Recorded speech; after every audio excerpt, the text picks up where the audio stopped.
কাল মধ্যরাতে জেলেনস্কিকে পাশে নিয়ে তো অনেক বৈঠক হলো, অনেক কিছু বোঝালেন ডোনাল্ড ট্রাম্প, তারপরে কি বললেন ডোনাল্ড ট্রাম্প একবার শোনাই। Could stop. I'd like them to stop, but strategically that could be a disadvantage for one side or the other.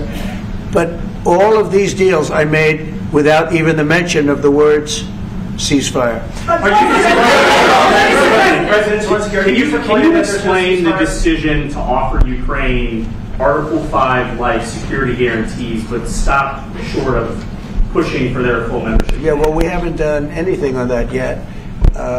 If you look back and you go back long before President Putin, it was always a statement that they would never allow Ukraine into NATO. So that was a statement that was made, but we haven't discussed any of that yet. We're going to be discussing it today, but we will give them very good protection, very good security. That's part of it. And the people that are waiting for us, they are, I think they're very like-minded. They want to help.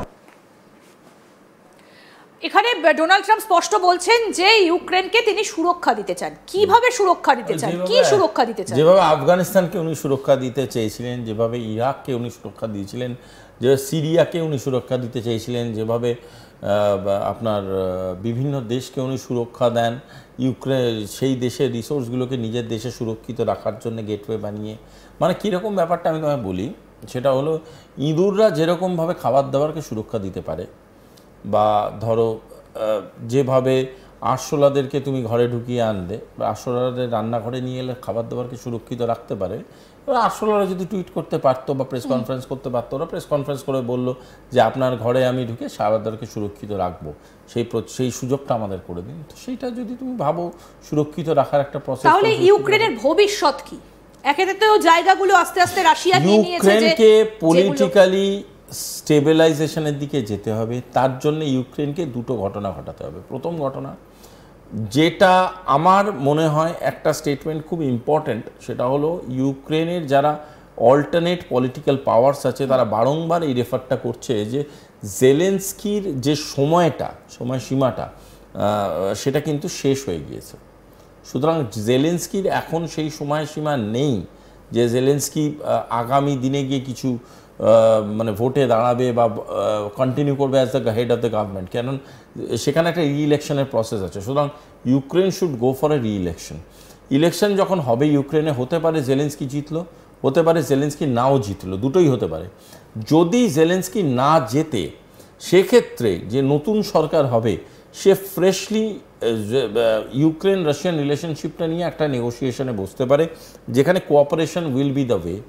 Secondly, আমার মনে হয় Ukraine should seat with trustworthy friends, মানে খুব বিশ্বাসী বন্ধু হিসাবে ইন্ডিয়ার সাথে বসতে পারে, এবং বোঝা উচিত যে ইউক্রেনকে যেভাবে আমেরিকা ইউটিলাইজ করেছে, যেভাবে আমেরিকা ইউক্রেনের গোলা বন্দুককে ব্যবহার করেছে, দিয়েছে, সাপ্লাই করে ইউক্রেনকে মানে পর্যদস্ত করে দিয়েছে, সেইখানে ইউক্রেনকে যদি নিজেকে বাঁচাতে হয়, তার জন্যে ইউক্রেনের সবথেকে আগে যেটা দরকার পলিটিক্যাল সলিউশন। ইউক্রেন এখন রাশিয়ার সাথে কোথাও গিয়ে একটা বসে, ইন্ডিয়ার সাথে বসে তাদের ইকোনমিক রিবিল্ডটা করাটা খুব দরকার, নাহলে ওরা যে জায়গায় আছে না, ওরা দুদিন বাদে আর খেতে পাবে না। এটাই বাস্তবিক হতে চলেছে। কারণ 2 বছরের বেশি সময় যদি একটা দেশে যুদ্ধ চলে, সম্ভব না। Ukraine is not that big, ধ্বংস হয়ে গেছে। ইউক্রেন অত বড় একটা ইকোনমি নয় যে এত কিছু করতে পারে। দ্বিতীয় হচ্ছে আমেরিকার ছত্র ছায়া থেকে ইউক্রেনকে বেরোতে হবে, কারণ তাদের যে লোকসানটা আমেরিকা করেছে বা এই আমেরিকা প্রীতিটা করেছে, সেই আমেরিকা প্রীতি বা নেটো প্রীতিটা, সেই প্রীতিটাই কিন্তু ওদেরকে সব থেকে বড় ক্ষতি করে দিয়ে চলে গেল। এবং আরেকটা জিনিস ইউক্রেনের বোঝাটা খুব প্রয়োজনীয়, ইউক্রেনের নিজস্ব যা যা রিসোর্স আছে, সেই রিসোর্সগুলোকে এনগেজ করে কিভাবে অন্য বিশ্বের বাণিজ্যিক পরিমণ্ডলের মধ্যে ইউক্রেন একটা পার্টিসিপেট করতে পারে, সেটা নিয়ে ইউক্রেনের ভাবনা চিন্তা করাটা উচিত। কারণ রিবিল্ডিং, কিন্তু সেই ভাবনা চিন্তাটা করার অবস্থা সম্ভবত এখন ইউক্রেনের নেই।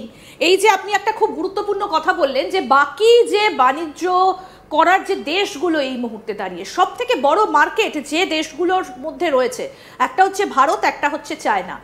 একটা বিষয় খুব স্পষ্ট যে এই আন্তর্জাতিক ক্ষেত্রে, আন্তর্জাতিক আঙিনায় দাঁড়িয়ে সম্পর্কগুলো কিন্তু আস্তে আস্তে বদলাচ্ছে।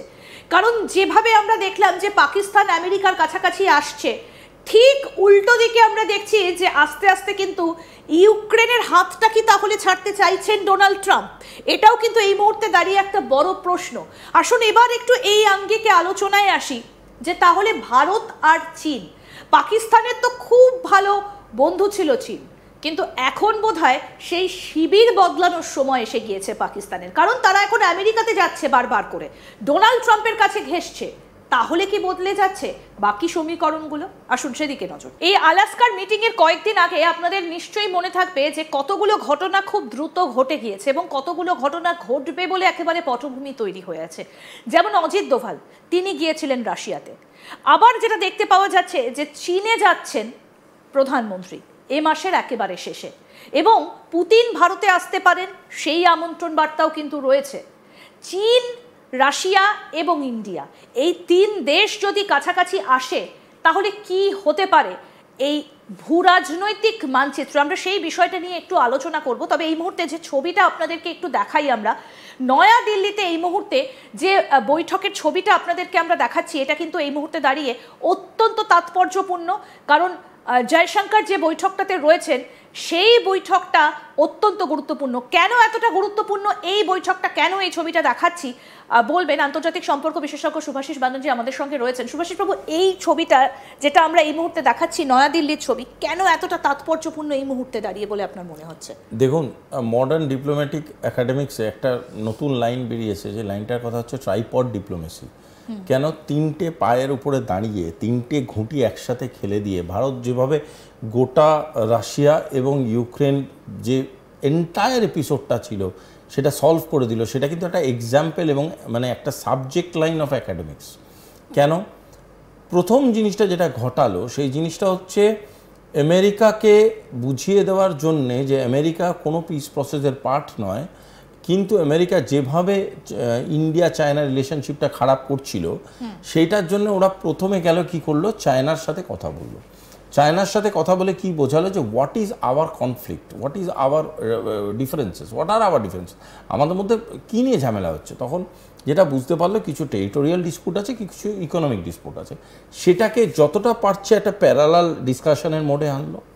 সেকেন্ড লেভেলে কি করলো, সেকেন্ড লেভেলে চলে গেল মস্কোতে গিয়ে কি বোঝানো হলো যে দেখো তোমাদের এখানে তোমাদের যা ডিমান্ডস আছে সেই ডিমান্ডসগুলো নিয়ে তোমরা ডাইরেক্ট গিয়ে আলাস্কার মতো একটা জায়গায় বসো যেখানে America needs to sit and talk, আর সেখানে আমেরিকাকে বোঝাও যে what is our point to stop, because নেটোর সাথে বসার মতো কোনো দরকার নেই, ডাইরেক্টলি বসতে গেলে আমেরিকার সাথে বসো, let America negotiate with Ukraine. ঠিক আছে, সঙ্গে সঙ্গে এটা হলো। থার্ড যে প্রসেসটা ইজ ভেরি ইম্পর্টেন্ট হয়ে গেল, নরেন্দ্র মোদী এবং পুতিন এবং জিনপিংয়ের যে তিনজনের যে নেটওয়ার্কটা কাজ করলো, সেই নেটওয়ার্কটা ক্লিয়ারলি এটা ইন্ডিকেট করে দিল যে চায়নার যে ইনভেস্টমেন্টসগুলো আছে এশিয়াতে বা যে জায়গায় আছে, সেই ইনভেস্টমেন্টসগুলোতে যদি আমেরিকা প্রচণ্ড ওভার